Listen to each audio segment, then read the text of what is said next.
Where are you from? Scranton, PA. What type of slang words do you use there?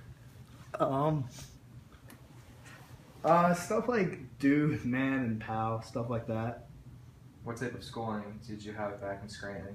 I actually went to a prep school.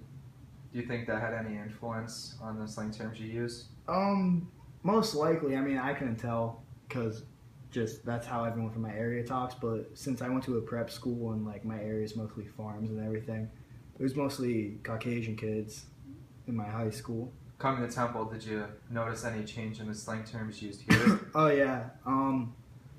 I heard stuff like bull and John, stuff like that. Like I never heard that before. Honestly, freshman year I had to look that up to see what it meant, so I didn't feel like out of place. You know what I mean? Where are you from? I was born and raised in South Philly. What type of slang terms did you use growing up?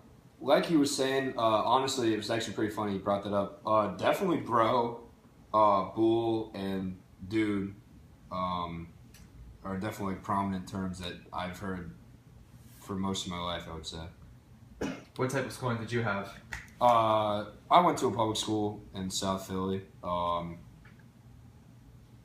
And then coming to Temple, since it's so close, did you realize any difference in the slang terms that they use up here? No, not at all. Because, I mean, well, no, I shouldn't say that because being in Philly, like, you hear those things. And when you're surrounded, I'm a white kid, but when you're surrounded by, my whole life, I was kind of like, I've been with white and African-American kids, and it's just one of those things when you're surrounded by that your whole life and different, you get, like, those different terms your whole liite. So, coming to Temple, I still got that. But then it was funny, like, where he's from back in Scranton, like you would, if there were kids that I met from there, it was funny because you'd be able to get like a different sense from a different community of how they like talked and different slang words and accents and everything like that.